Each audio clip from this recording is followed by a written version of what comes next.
घरात पैसा टिकत नाही. तुम्हाला कधी असं वाटलं आहे का की लाख मेहनत करूनही घरात पैसा टिकत नाही? कमाई खूप होते, खर्च त्याहूनही जास्त होतो. असं जर होत असेल तर कदाचित तुमच्या घरात अशा काही गोष्टी आहेत ज्या तुमच्या प्रगतीच्या सगळ्यात मोठा शत्रू ठरत आहे. व्हिडिओ सुरू करण्याआधी एक मनापासून केलेली विनंती, जर तुम्ही श्रीकृष्णाचे खरे भक्त असाल तर कॉमेंटमध्ये नक्की लिहा जय श्रीकृष्ण.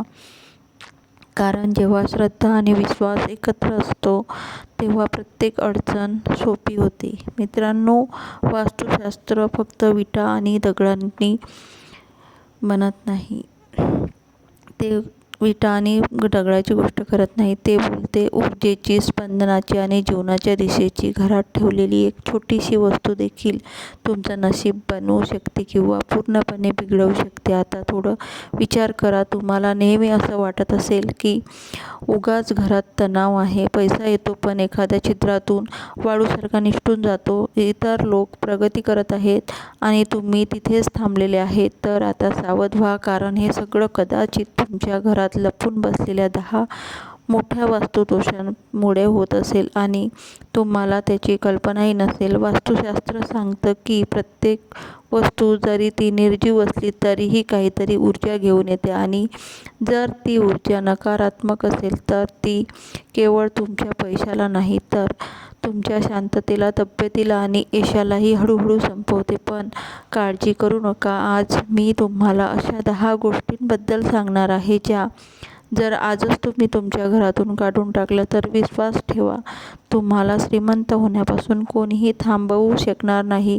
यापैकी काही गोष्टी तर अशा आहेत ज्या आपण रोज पाहतो पण कधी विचारच करत नाही की याच आपल्या आर्थिक अडचणीचं मूळ कारण आहे. कदाचित ह्याचपैकी एखादी गोष्ट आजही तुमच्या दरवाजात, मंदिरात किंवा कपाटात लपलेली असेल, जी तुमच्या घरातील बळकट रोखून बसली असेल. चला तर मग वास्तुशास्त्राच्या या रहस्यमय जगात एकत्र पाऊल ठेवूया, जिथे प्रत्येक दिशा काहीतरी सांगते, प्रत्येक वस्तू एक संकेत देते आणि घराच्या प्रत्येक कोपऱ्यात तुमचं नशीब लिहिलं जाते. पण त्याआधी जर तुम्ही आमच्या चॅनलवर पहिल्यांदाच आलात तर नक्कीच सबस्क्राईब करा, जेणेकरून अशा चुका तुमच्या जीवनात पुन्हा घडू नयेत. आणि जर हा व्हिडिओ तुम्हाला उपयोगी वाटला तर कृपया तो शेअर जरूर करा, कारण तुमच्यामुळे कुणाचं जीवन सकारात्मक वळण घेऊ शकतं. आता चला जाणूया त्या 10 गोष्टी ज्या घरातून बाहेर काढतात धन, शांती आणि सुख स्वतः चालत तुमच्या दारात येतील. नंबर 1.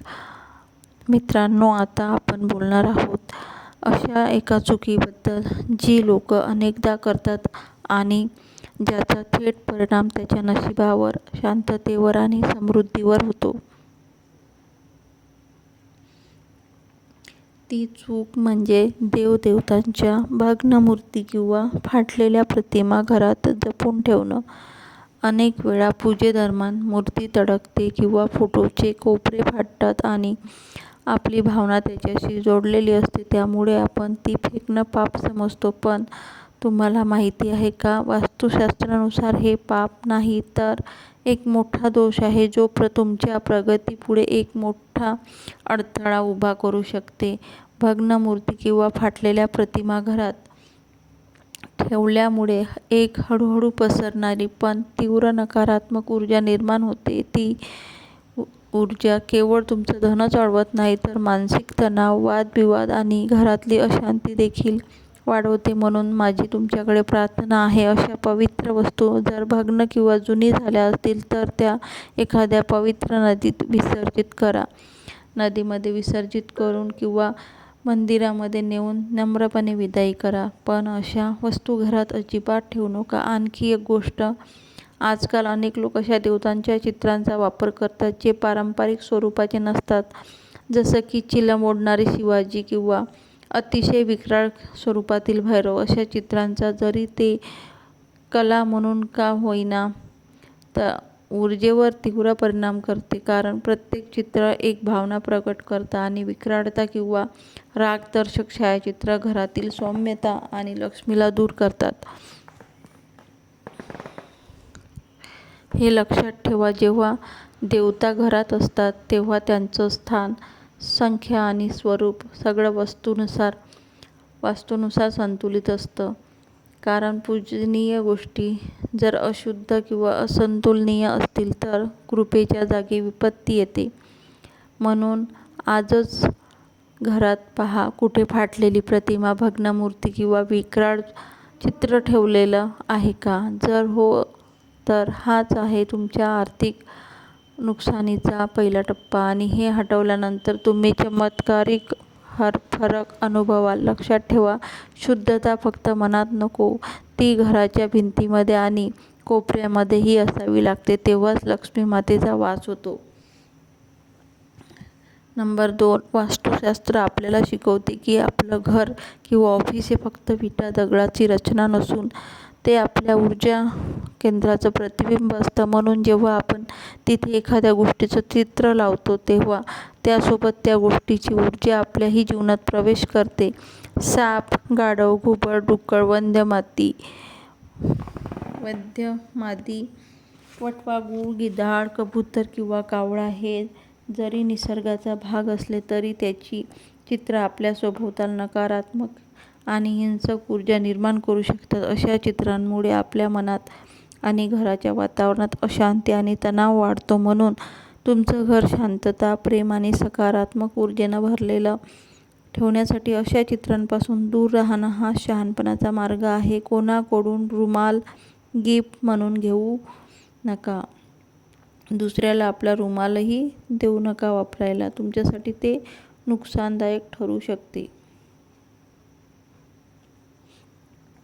वास्तुशास्त्रात कोणाकडून फुकटात रुमाल घेण्यास मनाई केली आहे. असं केल्याने संबंधित व्यक्ती तुमचं भांडण होऊ शकते आणि नात्यात कटुता निर्माण होऊ शकते. नंबर 3, जर तुम्हाला पर्स ठेवण्याची आवड असेल तर ते फक्त फॅशन किंवा गरज म्हणून नका बघू. ते तुमच्या ऊर्जा आणि सौभाग्याशी देखील जोडलेलं असतं. वास्तुशास्त्र असं सांगतं की पर्स किंवा तिजोरीत फक्त पैसेच नसतात तर तिथे ऊर्जा प्रवाहित होते. म्हणून त्यामध्ये काही ठिकाणी काही पवित्र धार्मिक वस्तू ठेवणं आवश्यक असतं, जसं की चांदीचं नाणं, देवदेवतांच्या छोट्या प्रतिमा किंवा एखादं शुभचिन्ह जे तुमच्या जीवनात सकारात्मकता आणि समृद्धीचा संचार करतं. लक्षात ठेवा, फाटलेली तिजोरी किंवा तुटलेला पर्स फक्त धन अडवत नाहीत तर त्यात बरकटही राहत नाही. तसंच खिशात ठेवलेले फाटलेले किंवा जुने नोट देखील हळूहळू नकारात्मकता पसरवतात. तुमचा पर्स म्हणजे समृद्धीचं प्रतीक आहे. त्याला आदर द्या, स्वच्छ ठेवा आणि त्यामध्ये फक्त अशाच गोष्टी ठेवा ज्या तुमच्या जीवनात सुख, समाधान आणि भरभराट घेऊन येतील. नंबर 4, जर घर ही जागा असते तिथे आपण शांती, प्रेम आणि ऊर्जा शोधतो. पण विचार करा, जर त्याच घरात तुटलेल्या किंवा खराब गोष्टी असतील, जसं की फाटलेला आरसा, बंद पडलेली घड्याळ, तुटलेले पलंग किंवा चिरलेला दिवा, तर असं घर सुख आणि शांती, समृद्धीचं केंद्र बनू शकेल का? वास्तुशास्त्र याबाबत आपल्याला याचाच इशारा देतात. तुटलेली भांडे, खराब इलेक्ट्रॉनिक्स उपकरणं, फाटलेले पोस्टर किंवा चित्र, जुना मोडकळीस आलेला फर्निचर ही सगळी गोष्टी घरातील सकारात्मक ऊर्जा शोषून घेतात आणि मग त्या रिकाम्या जागेत नकारात्मक ऊर्जा प्रवेश करते, जी घराचं वातावरण जड करते आणि मनात बेचैनी, तणाव आणि मानसिक गोंधळ निर्माण करते. जर तुमच्या घरात कुठलीही वस्तू तुटलेली असेल तर ती त्वरित दुरुस्त करून घ्या आणि मनापासून तिला अलविदा सांगा. कारण या गोष्टी निरुपयोगी नसतात, त्या तुमच्या आनंदाच्या मार्गात अडथळा बनतात. तुमचं घर म्हणजे तुमचं मंदिर आहे. ते स्वच्छ, सुंदर आणि सकारात्मक ऊर्जा यांनी भरलेलं असावं. तुटलेल्या गोष्टीशी नातं जोडा आणि नवीन प्रकाशाला आपल्या जीवनात आमंत्रित करा.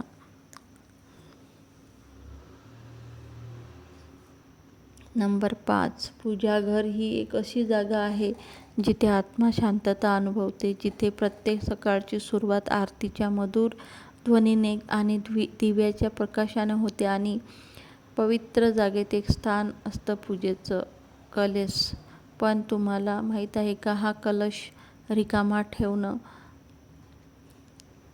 ही फक्त एक साधी चूक नसून एक गंभीर वास्तुदोष ठरू शकतो. वास्तुशास्त्रात असं म्हटलं आहे की कलश हा फक्त एका धातूच्या भांडे नाही, त्यामध्ये ब्रह्मा, विष्णू आणि महेश यांचा वास मानलं जातं.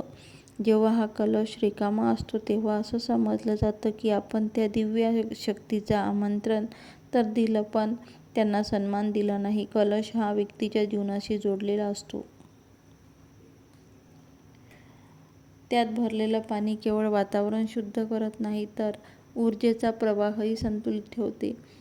म्हणून तो कधीही रिकामा ठेवू नये. गंगाजलाने भरून ठेवा, जेणेकरून तुमच्या घरात कायम सुख, शांती आणि समृद्धी राहील. जेव्हा पूजेचा कलश भरलेला असतो तेव्हा तो फक्त तुमच्या घराची शोभा वाढवत नाही, तर तुमच्या आयुष्यातील प्रत्येक कोपऱ्यात प्रगतीचे आणि यशाचे नवीन दरवाजे उघडते.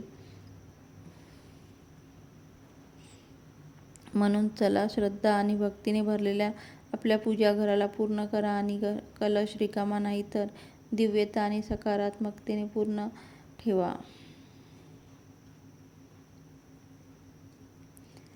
नंबर 6, सजावटीच्या वस्तू आणि कलाकृती. काही लोक घराला कलात्मक रूप देण्यासाठी नकली किंवा काटेरी झाडं लावतात. वास्तुशास्त्रानुसार घरात काटेरी झाडं लावू नयेत. यामुळे कौटुंबिक नात्यामध्येही काट्यासारखी टोचणारी भावना निर्माण होऊ लागते, ज्यामुळे घरातील सर्व सदस्यांचा मतिभ्रष्ट होऊ शकते. अनेक लोक जुनी किंवा निरुपयोगी वस्तूंनी आपलं घर सजवतात,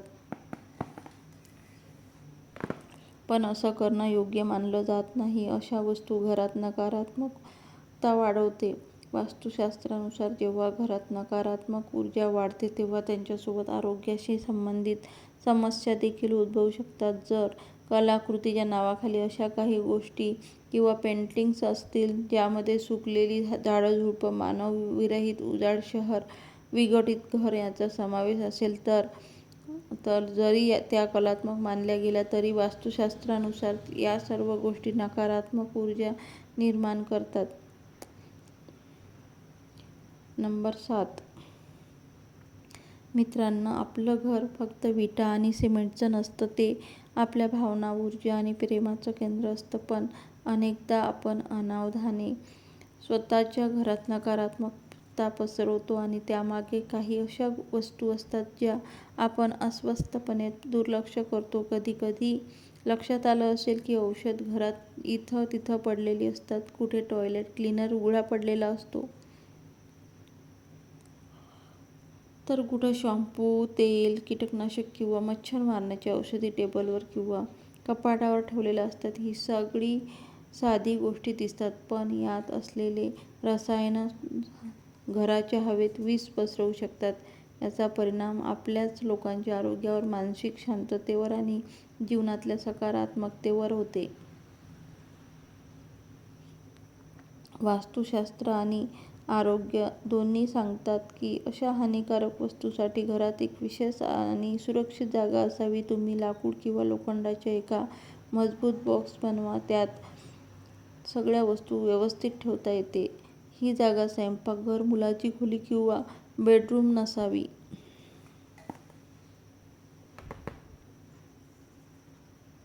जेणेकरून नकारात्मकता प्रभावापासून घराची पवित्रता टिकून राहील. घर ही ती जागा आहे जिथे जीवन फुलतं. ते सुरक्षित, पवित्र आणि शुद्ध ठेवणं हे आपलं कर्तव्य आहे. थोडीशी काळजी घेतली तर तुमचं घर पुन्हा एक मंदिर बनू शकते. वास्तुदोष दूर करण्यासाठी कापूर ठेवा. जर घरात एखाद्या ठिकाणी वास्तुदोष निर्माण होत असेल तर तिथे कापुराच्या 2 टिक्क्या ठेवा. जेव्हा त्या टिक्क्या विरघळून संपून जातील तेव्हा दुसऱ्या 2 टिक्क्या ठेवा. अशा प्रकारे टिक्क्यांची अदलाबदल करत राहिल्यास वास्तुदोष निर्माण होणार नाही. नंबर 8, कोळ्याचं जाळं. मित्रांनो, घरात कोळ्याचं जाळं दिसताच ते त्वरित काढून टाका. या जाळ्यामुळे तुमचे चांगले दिवस वाईट दिवसात बदलू शकतात. जरा बारकाईने पाहिलंत तर लक्षात येईल की कोळ्याचं जाळं घराच्या कोपऱ्यात राहिलेलं असतं आणि ते काढणं गरजेचं असतं. काही लोक जाळं काढण्यास घाबरतात कारण त्यांना असं वाटतं की यामुळे कोणाचं तरी घर मोडतंय, पण हे जाळं काढणं आवश्यक आहे.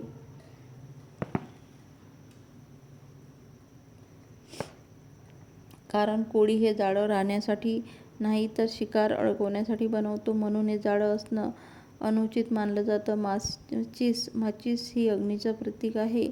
अशा परिस्थितीत कोणाकडूनही माचीस घेणं म्हणजे घरात अशांती पसरवणं. फुकटात माचीस घेतल्याने घरातील सदस्यांच्या मनात राग निर्माण होतो आणि अशांतीचं वातावरण निर्माण होते.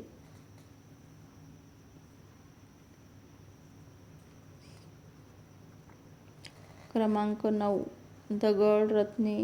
मित्रांनो, कधी तुम्ही लक्ष दिलं आहे का, आपल्या घरात बराच वेळा अनावधानाने काही दगड रत्ने, अंगठा, टाईट किंवा इतर लहान सहान वस्तू इकडून तिकडे ठेवलेल्या असतात.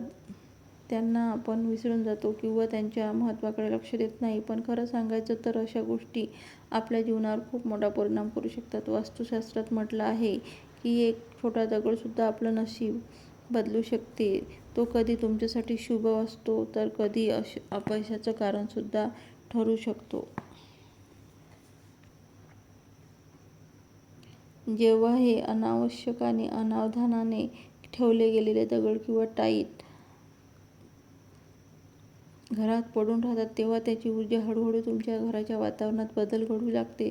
ते नकारात्मकचं प्रसारण करू शकतात आणि तुमच्या मनात, कुटुंबात तणाव, गोंधळ आणि अडचणी निर्माण करू शकतात. म्हणून तुमच्या घरातील सकारात्मक ऊर्जा टिकवून ठेवण्यासाठी हे आवश्यक आहे की तुम्ही अशा अनावश्यक आणि अनाहूतपणे ठेवलेल्या दगडांना, टाईट किंवा रत्नांना समजूतदारपणे घरातून बाहेर काढून टाका. हा एक पाऊल तुमचं घर नवीन ऊर्जा, आनंद आणि यशाने भरून टाकेल. लक्षात ठेवा, आपलं घर म्हणजे आपल्या आत्म्याचं प्रतिबिंब आहे. ते स्वच्छ, सकारात्मक आणि सुखद बनवणं ही आपली सगळ्यांची जबाबदारी आहे. नंबर 10. सोफा, खुर्ची आणि टेबल. मित्रांनो, जर तुमच्या घरात कुठेही तुटलेली खुर्ची किंवा टेबल ठेवलेली असेल तर ती त्वरित घरातून काढून टाका किंवा त्याची दुरुस्ती करून घ्या. अशा गोष्टी तुमच्या पैशाला आणि प्रगतीला अडथळा आणतात. सोफा, खुर्ची किंवा टेबल कसे असावेत यालाही वास्तुशास्त्रानुसार महत्त्व आहे. ते देखणे आणि स्वच्छ असले पाहिजे पाहायला. पण कधीकधी याची रचना किंवा आकारसुद्धा घरात नकारात्मक ऊर्जा निर्माण करू शकते. म्हणून अशा वस्तू खरेदी करताना कोणत्याही वास्तुशास्त्र जाणकाराचा सल्ला घेणं अधिक योग्य असते. कधीकधी त्याचा रचना, आकार घरात नकारात्मक ऊर्जा निर्माण करू शकते. म्हणून अशा वस्तू खरेदी करताना कोणत्याही वास्तुशास्त्राचा जाणकाराचा सल्ला घेणं अधिक योग्य ठरेल. जर घराचं मुख्य दार दक्षिण दिशेला असेल तर वास्तुदोष लागू शकतो. जर तुमचं घर दक्षिणमुखी असेल तर खालील उपाय करा. सर्वप्रथम घराच्या समोरच्या दरवाजापासून दुप्पट अंतरावर निंबाचं झाड लावा. कडुनिंबाचं. दुसरं, घराच्या मुख्य दरवाजावर पंचमुखी हनुमानजीचा फोटो लावा. तिसरं, आरसा लावणं देखील फायदेशीर ठरू शकते. चौथं, मुख्य दरवाजाच्या वर पंचधातूच्या पिरॅमिड लावल्यानेही वास्तुदोष नष्ट होतो. गणपती बाप्पाची 2 दगडी मूर्ती बनवा, ज्याची पाठ एकमेकांना जोडलेली असेल. या जोडलेल्या गणेश मूर्तीला घराच्या मुख्य दरवाजाच्या चौकटीत अगदी मध्यभागी लावा, जेणेकरून एक गणपती घराच्या आत बाहेर आणि दुसरा घराच्या बाहेर.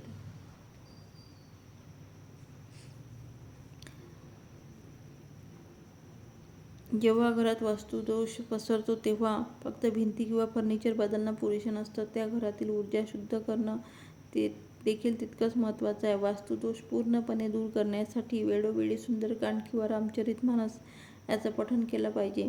या पवित्र मंत्रांची ध्वनी घराच्या प्रत्येक कोपऱ्यात पसरते आणि नकारात्मक ऊर्जा दूर करून सकारात्मकतेचा संचार करते. जेव्हा राम नामाचा प्रभाव असतो तेव्हा प्रत्येक अडचण आणि अडथळा आपोआप दूर होऊ लागतो. हे फक्त धार्मिक संस्कार नाही, तर तुमच्या घराच्या आत्म्याला शुद्धता आणि शांततेनं भरून टाकणारा एक आशीर्वाद आहे.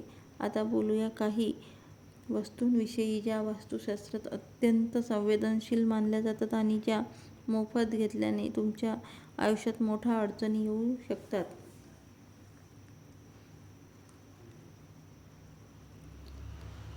1. तेल. शनिदेवाची कृपा मिळवण्यासाठी तेल अर्पण करणं शुभ मानलं जातं. पण जेव्हा तुम्ही कोणाकडून विचारल्याशिवाय मोफत तेल घेता तेव्हा ते तुमच्यासाठी आर्थिक अडचणी आणि त्रासाचं दार उघडू शकते. म्हणून तेल घेताना काळजी घेणं आवश्यक आहे. काळे तीळ.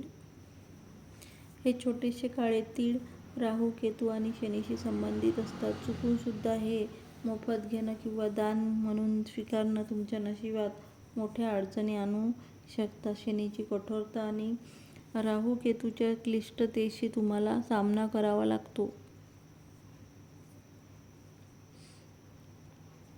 सुई किंवा नाजूक वस्तू. ही वस्तू तुमच्या नात्याच्या नाजूकतेशी संबंधित असते. कोणाकडून मोफत सुई घेणं म्हणजे तुमच्या वैवाहिक आयुष्यात दुरावा आणि मतभेदाचं कारण ठरू शकतं. म्हणून नाती टिकवण्यासाठी काळजी घेणं गरजेचं आहे.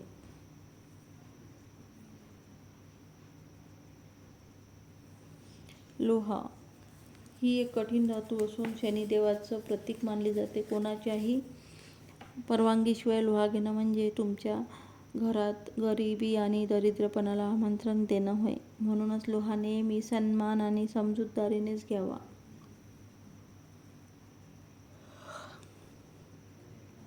मीठ. जेव्हा अचानक घरात मीठ संपतं तेव्हा शेजाऱ्यांकडून मोफत घेणं सोपं वाटतं, पण वास्तुशास्त्रानुसार मिठाचा संबंधही शनिदेवाशी. मोफत मीठ घेतल्याने फक्त आर्थिक अडचणी वाढतात असं नाही, तर आरोग्यविषयक समस्या देखील उद्भवू शकतात आणि कर्जाच्या ओझ्याखाली दडपण निर्माण होऊ शकतं.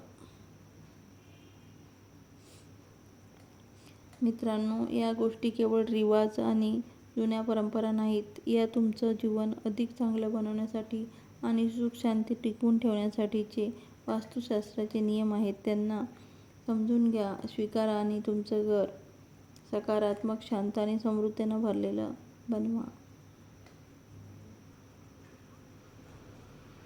मित्रांनो, आपलं घर हेच आपलं सर्वात मोठं आशियानं असतं, जिथे आपल्या आशा, स्वप्न आणि आनंद वाढत जातो. म्हणून त्याला सकारात्मक ऊर्जेने भरून ठेवणे ही आपली सर्वात मोठी जबाबदारी आहे.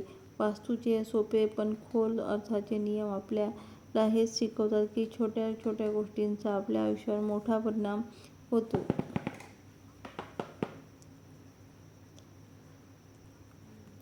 तर चला, आपलं घर नकारात्मकतेपासून मुक्त करूया, वास्तुदोष दूर करूया आणि असं वातावरण तयार करूया जिथे प्रेम, समृद्धी आणि शांती नेहमी वसत राहील. लक्षात ठेवा, जेव्हा आपलं घर सुखी असेल तेव्हाच आपलं जीवनही आनंदाने भरून जाईल. धन्यवाद आणि तुमचा दिवस आनंदात जाओ.